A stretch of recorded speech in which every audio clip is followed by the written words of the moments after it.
Welcome to the Great Detectives of Old Time Radio. From Boise, Idaho, this is your host, Adam Graham. If you have a comment, please email it to me, box13@greatdetectives.net. Be sure to cast your vote for the show on Podcast Alley, podcastalley.greatdetectives.net. And as always, give us a call, 208-991-4783. We always welcome your feedback. Well, before we get started, I do want to encourage you to try Audible. Audible is a great service for people who either can't find the time to read because they're constantly on the go, or you've got some eye problems. With Audible, you get one audiobook included in your membership each month, plus you get a 30% discount on additional audiobook purchases. And these include a lot of classics as well as New York Times bestsellers. You can try Audible out for free by going to audibletrial.com/greatdetectives. That's audibletrial.com/greatdetectives. Well, today's episode of Rogues Gallery is called Lovely Little Old Lady. So enjoy.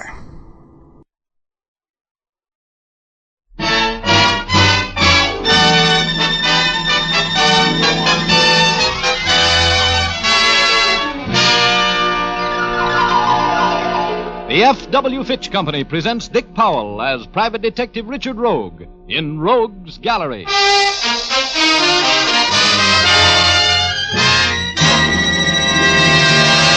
This chiseler's got you all fouled up in a murder, baby. You'll fry for it. Senor Rogue, I don't know anything about a murder. Tippy killed him. He killed Max. Conchita knows nothing about it. Stop being chumps, will you? You're both in this with me. You helped me frame Rogue for it. With Max and Khan, I'm the biggest operator in town. All we have to do is kill Rogue, and we got the world by the tail. You'll all go to the chair for it. You can't get away with killing me. I'm going to kill you, Rogue, right now. If you've got anything to say, say it, because here it comes, fall guy.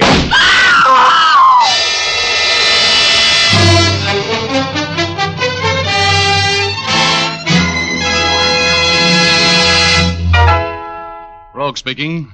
This afternoon, I found a little case in my crime gallery that brought back memories. You just heard a little of it.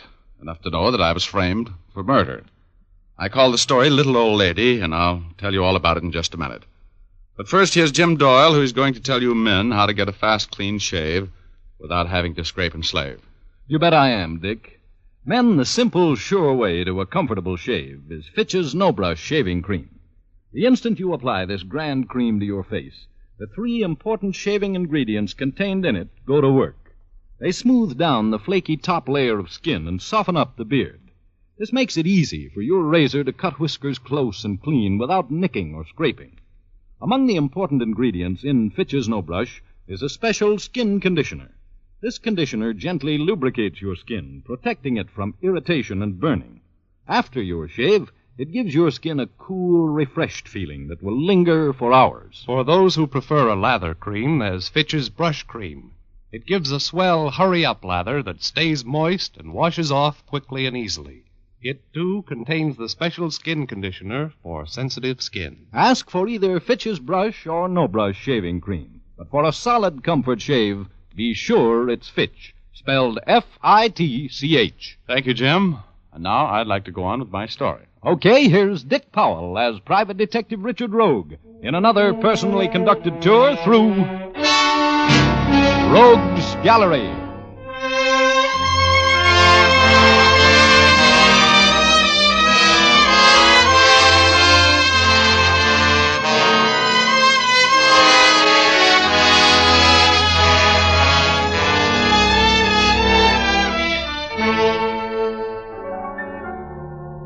I was looking at the world through azure-colored glasses that afternoon. I was as low as a centipede's hangnail and just about as irritated. A couple of lush cases I'd been working on had blown up without paying off, and the girl I was madly in love with that week was madly in love with some other guy. I needed some money, I needed a vacation, and I needed a new love interest. When the door to my office opened, and in walked a Latin-type panic who made my heart beat in a rumba rhythm that would have made Cougat sound like Spike Jones. I just sat there trading my blue thoughts in on a lot of purple ones while she closed the door behind her and walked toward me. You are Richard Rogue, the detective? The celebrated detective, yes. What can I do for you? I need your help, Senor Rogue. Okay, what's your name? Conchita Morales. Oh, the singer, huh? That's right. I'm in trouble, Senor Rogue. You know, I sort of suspected that was why you came to see me. What's your difficulty? Well, it's hard to explain, but there is a man in this town who is threatening me. Well, that's not hard to explain. You're the sort of a girl who is liable to be threatened. What do you mean by that, Senor Rogue? Well, that you are beautiful and extremely desirable and, well, pardon me, Miss Morales. I shouldn't have said that. I'm just in a kind of an impolite mood today, I guess. Then you don't really think I am beautiful or desirable? Don't let that glassy look in my eyes fool you, Conchita. I can see, and what I see pleases me, if you go for understatements. Then you will help me. You know, beauty's a wonderful thing, Mexican type, but so is money. My time's for sale. I have money. I will give you $250 if you will help me. What do you want me to do? I want you to get some letters back for me. Oh? Why? Because I write them when I'm very young and foolish to a man I think I love. I do not love him. I hate him. I want to marry someone else, that man I love, but I cannot because of these letters. Oh, here. Slow it down to a gallop, Conchita. I'm getting a little confused. Who has the letters? Frank Maxon is his name. He's no good. He is what you call a poor loser. Uh-huh. And who is this man you love at the moment? Peter. We will be married soon. Oh, you will be married, sure. Well, in that case, let's make this strictly business. What do you want me to do? I'm having dinner with Frank tonight at the Club Cuba. I want you to meet us there. I want you to tell him he must give me back my letters. If he knows that I have employed you to help me, he will give them up.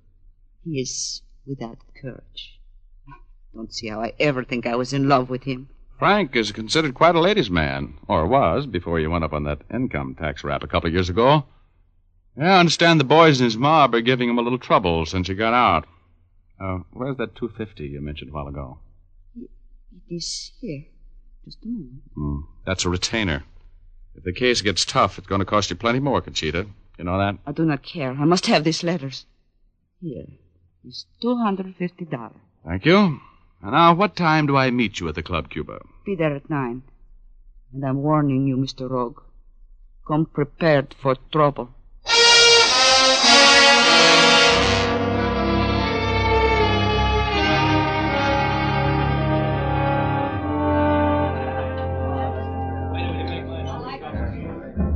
Oh, hello, Senor Rogue. You are late. Sorry, I was held up in traffic.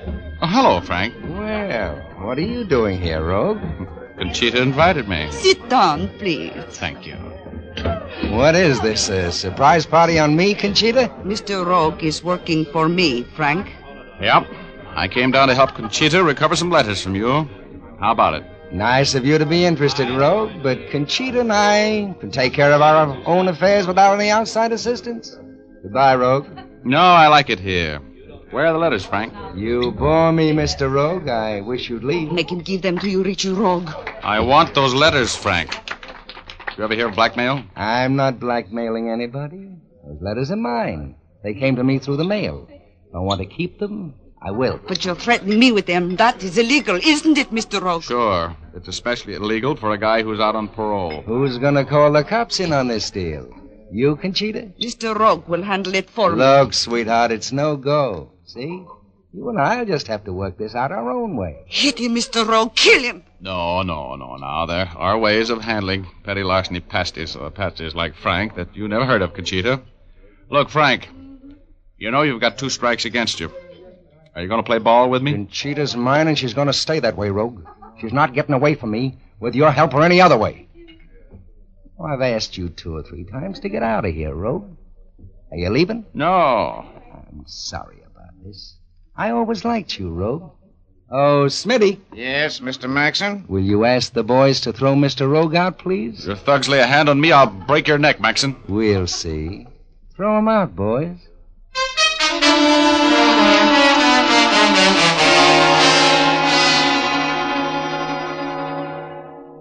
It occurred to me as I hit the sidewalk with the back of my head, among other things, that Frank owned a piece of the Club Cuba, and that it was a bad place to start a beef with him.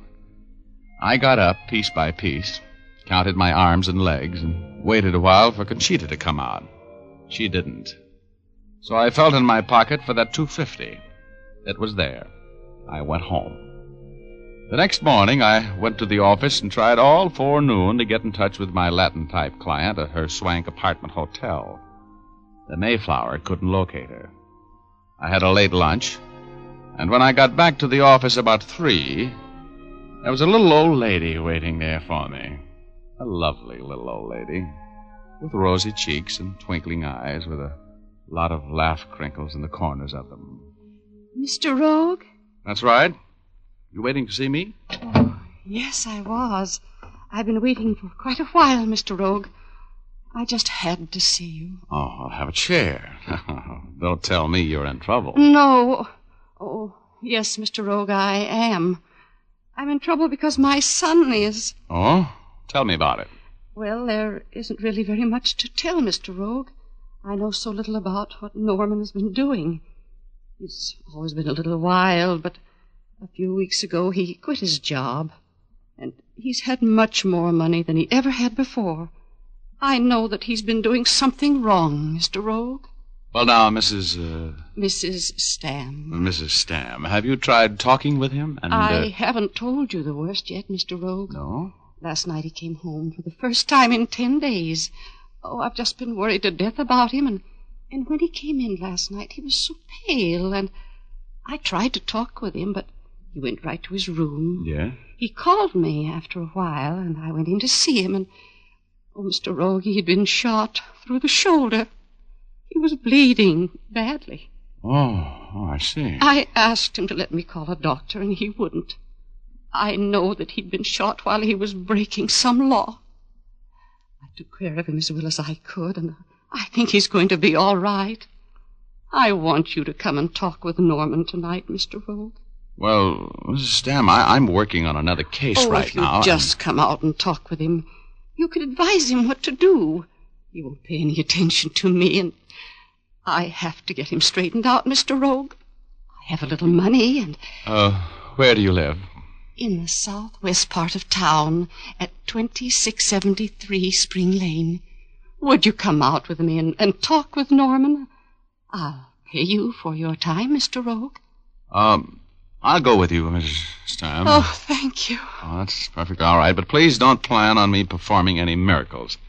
If your son was shot during a robbery, he's going to have to go to jail. You know that, don't you? Oh, yes, I know. I only want him to do what's right, Mr. Rogue. I don't want him to do anything foolish. No, of course you don't. You have a car? No, Well, we'll take mine. Come on.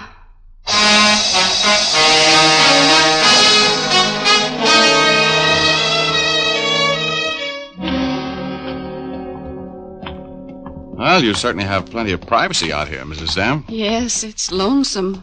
But my husband bought it many years ago. He thought then that it would build up out here, but it hasn't. Did your son know you were coming in to see me? Oh, no, I didn't tell him. He's right here in the front bedroom, Mr. Rogue. Please try to understand Norman, Mr. Rogue. He's a very sensitive boy. Oh, all right. I'll take it easy with him.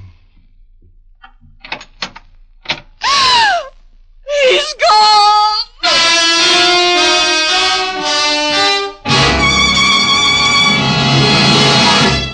There was the bed with blood on the sheets where a man's shoulder would have been lying. There was no note. No sign of the wounded boy I'd made the trip to see. The little old lady was almost hysterical. I finally got her calmed down. She made some tea, offered me a cup. I should never have gone away and left him. I should have known better. He was frightened, Mr. Rogue. Now, drink your tea, Mrs. Stam. Don't cry. Don't worry. I'll take care of everything for you. We'll find him. You will help me, won't you, Mr. Rogue? Oh, of course. Please drink your tea. Don't you like it? I love it, yes. It's, it is a little bitter. It's a special kind my oldest boy sent me from China. Well, I'm feeling a little woozy. You are? Well, that's right. That's the way it should be. You poisoned me, you. That's right, Mr. Rogue. I did.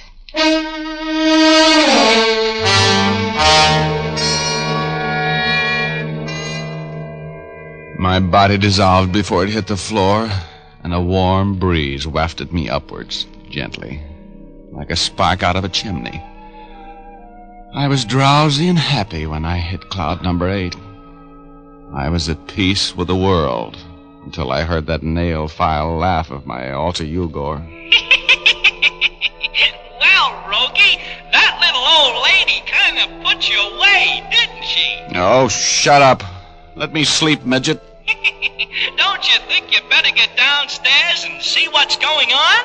Why? Oh, there must be some reason why Mrs. Stam, if that's her name, gave you those knockout drops. Look at you, knocked out by Lavender and old Mickey's. Bright boy. Why do you suppose she did it, Pest? Oh, I don't know, but you'd better find out. You're in a jam, Rogie. Oh, I'll bet that Conchita dame fits in here someplace. Get out of here, Rogie. Okay. Don't push, Ugor. You're my friend. Going down. Going down. Next stop, planet Earth. Last car just leaving. Cut it out. Well, look out. Oh, here I go again. Goodbye, Rogie.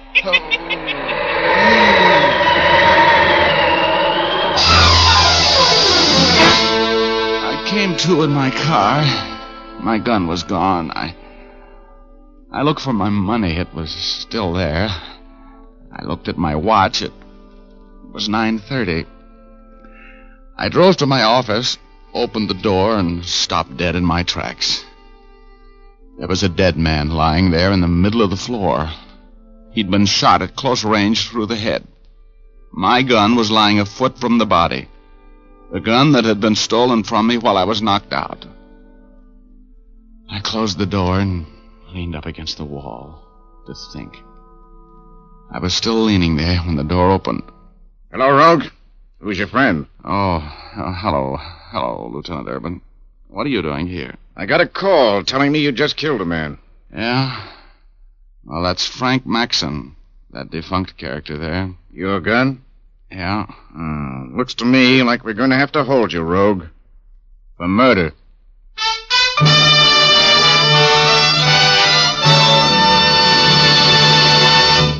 We'll return to our story in just a moment. But first, we'd like to remind you that in Marie Antoinette's time, hairdressers stood on ladders in order to dress towering hairstyles. Today, the trend in hair fashions is simplicity, a style that requires shining, immaculately clean hair. Fitch's saponified coconut oil shampoo is ideal to keep your hair looking its loveliest at all times. Made from pure vegetable and coconut oils, it protects the hair from drying and becoming harsh no matter how often you shampoo it. Just a little Fitch's saponified shampoo makes swirls of cleansing, fragrant lather that whisk away every bit of dust and dirt. And the special patented rinsing agent contained in the shampoo ensures the removal of all lather and other particles from the hair, so you won't have to bother with additional after-rinses. For a shampoo that assures praise-winning results every time, use Fitch's saponified shampoo. You can have a professional application at your beauty or barber shop, or ask for an economical bottle at your drug or toilet goods counter. Fitch's saponified coconut oil shampoo, 6 full ounces, 50 cents.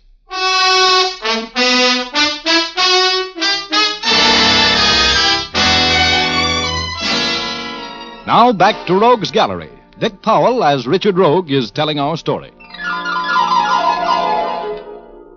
What started out to be a very quiet day brought Conchita Morales, the Mexican singer, to my office. She wanted to get some letters back from a Frank Maxon. I went with her to meet Maxon in a cafe, and we had a brawl in front of plenty of witnesses. After I made a few threats, I got thrown out. Next morning, I tried to find Conchita and couldn't. That afternoon, a little old lady came to my office, told me her son Norman Stam had been wounded in a holdup. and I went with her to her home. When we got there, her son was gone. I drank a cup of tea, which was sweetened with knockout drops, and, I woke up in my car, drove to my office, and walked in to find Maxon, the man I'd threatened, shot to death with my gun. While I was standing there wondering what to do next, Lieutenant Urban of Homicide walked in. Looks like we're going to have to hold you, Rogue. For murder. Oh, I didn't kill him. You threatened him in a cafe last night. Plenty of people heard you. Where do you get all your information? The little bird that told me he was dead. That you'd killed him. Oh, but I just got here. I've been gone since about 3:30 this afternoon. Yeah? Maxon looks like he's been dead since about 7. Where were you at 7? Well, an old lady came in here this afternoon to see me, and I went out to her home with her. You mean you've got an alibi? I don't know. What do you mean you don't know? You either got one or you haven't. Well, I went out to see this woman's son. He wasn't there when we got there. So you came back here and killed Maxon. Look, Rogue. Somebody phoned Maxon at 6 o'clock and told him to be here at your office at 7. How do you know so much? We've been on the case since 7:30, Rogie. Looks like you went a little too far this time. Look, Urban, I was doped. I've been out of the picture since about 5:30. And while I was out, somebody lifted my gun. Rogie, just put yourself in my place. I find the guy you've threatened to kill dead in your office, shot with your gun. Yeah. Then instead of an alibi, you give me a fairy story about wicked old witches and knockout drops. Where does this old lady live? This one that kidnapped you? Out southwest on Spring Lane. Let's go out there and talk to her, Urban. Okay? Okay, Rogie. We'll just ride in the squad car, just in case, eh?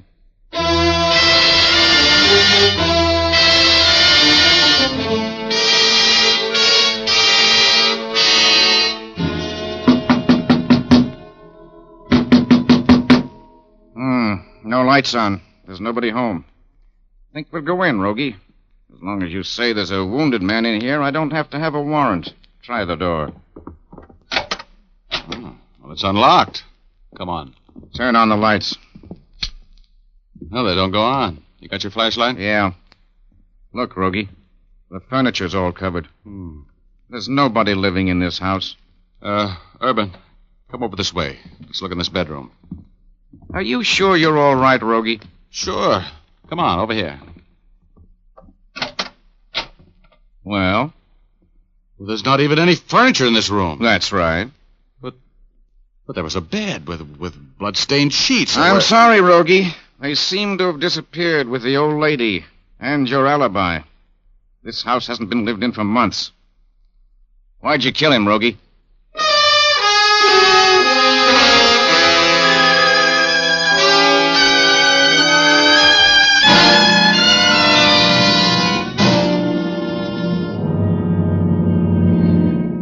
Look, Urban, you know me better than to think I'd pull a dumb rub out like that in my office. Yeah, but there are no fingerprints on that gun but yours, Rogie. And he was killed in your office, and you don't have an alibi. What am I supposed to do? I'm a cop. I've got to believe the evidence. Oh, sure, I can see it that way. Well, I've been framed by an expert. Have any ideas? Some vague ones. Well, I'm going to pull up here and get some cigars in that cigar store. If you're not here when I get back, I'll expect you at headquarters in an hour. Thanks, Urban. Good luck, Rogie.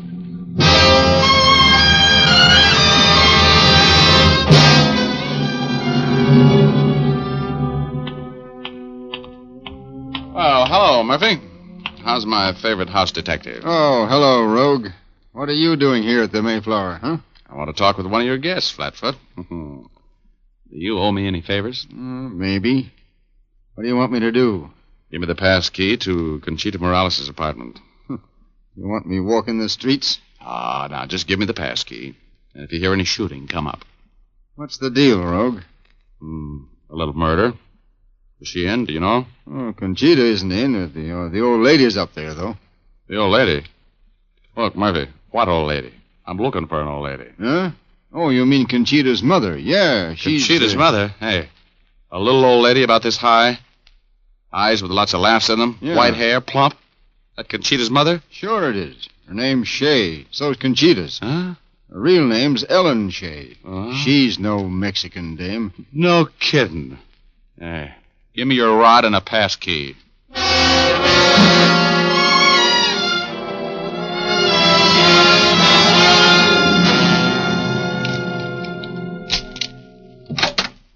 No, don't get up.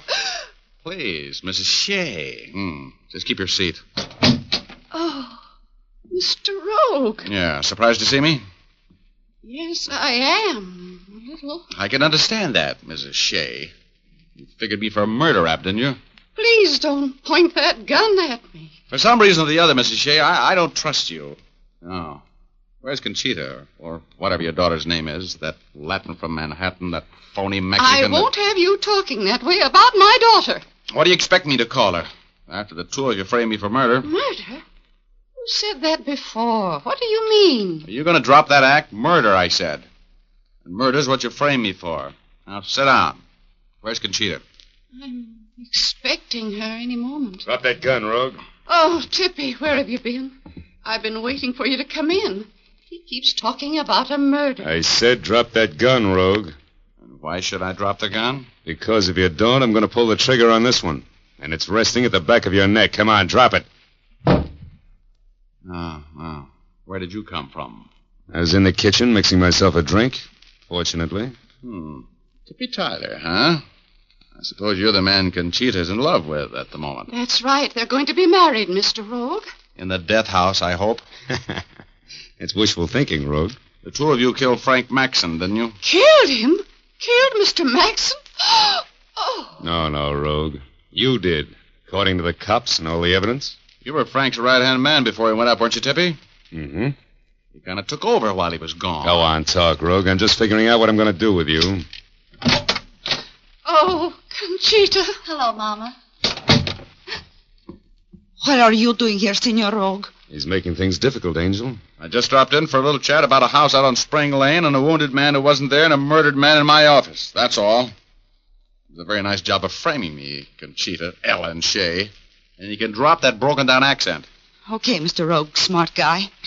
What happened? Who was murdered? Well, you ought to know. You helped to plan it. I did not. I don't know what you're talking about. I've been arranging things for us, Conchita. Frank Maxon is dead. Your mother helped arrange it. I didn't know what I was doing, Conchita. Honest, I didn't know. That's a lie, and you know it. You and your daughter end this thing too far to get out now unless you smart up fast. There's too much talk going on in here. Maxon's dead. He was found dead in Rogue's office, shot with Rogue's gun. Rogue's as good as burned for it. Mama, did you kill him? No, I didn't, Conchita. Look, sweetheart, everybody heard Rogue threaten Maxon last night. It was our chance to get rid of him. Conchita, listen to me. This Chisler's got you all fouled up in a murder, baby. You'll fry for it. I don't know anything about a murder. Tippy killed him. He killed Max. My Conchita knows nothing about it. Stop being chumps, will you? You're both in this with me. You helped me frame Rogue for it. With Maxon gone, I'm the biggest operator in town. All we have to do is kill Rogue, and we've got the world by the tail. You'll all go to the chair for it. You can't get away with killing me. I'm going to kill you, Rogue, right now. If you've got anything to say, say it. Because here it comes, fall guy.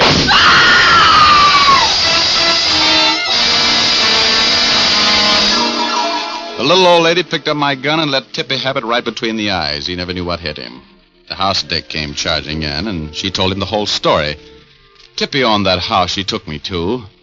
He framed it with the old lady to get me out of the way, giving her some cock-and-bull story about wanting to search my apartment. She pleaded guilty to giving me the knockout drops, but denied, knowing that he was framing me for murder. And as long as she saved my life and gave me an alibi for the time of the murder, I believed her. The judge let her off with a suspended sentence at my request.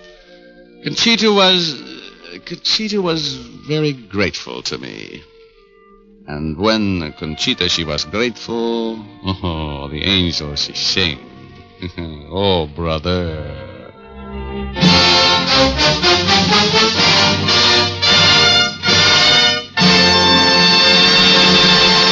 This is Dick Powell again, ladies and gentlemen. Don't I meet some lovely people in these stories? They love murder like Richard Rogue loves money, and it makes a very happy combination. Ray Buffum wrote the story, Leith Stevens composed and conducted the music, and Dee Engelbach produced and directed. But don't forget, you've got a date with us all next Thursday night. We've got a story for you about blackmail, intrigue, and sudden death. We call it Eve and the Apple. So make a date with us, will you? Thanks for listening and good night, all. Now here's Jim Doyle. Don't forget to tune in again next Thursday, same time. Oh, and by the way, be sure to see Dick Powell in his newest RKO picture, Cornered, at your local theater soon. And as I was saying, don't forget to tune in again next Thursday, same time, same station, when you will again hear Dick Powell as Richard Rogue in Rogue's Gallery.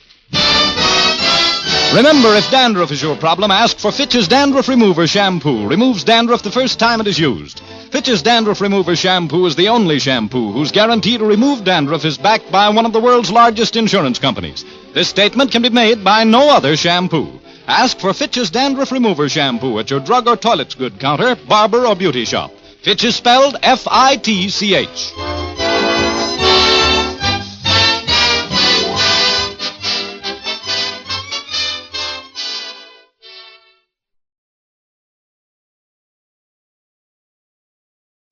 Welcome back. Well, I've seen some private detectives get in trouble because of their propensity to follow and believe a pretty young face. But this has to be a first in terms of seeing a private detective get in trouble because of his tendency to listen to and believe little old ladies.